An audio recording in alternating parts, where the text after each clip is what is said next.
కొణిదెల పవన్ కళ్యాణ్ అనే నేను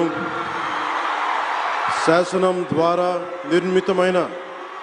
భారత రాజ్యాంగం పట్ల నిజమైన విశ్వాసం విధేయత చూపుతానని, భారతదేశ సార్వభౌమాధికారాన్ని సమగ్రతని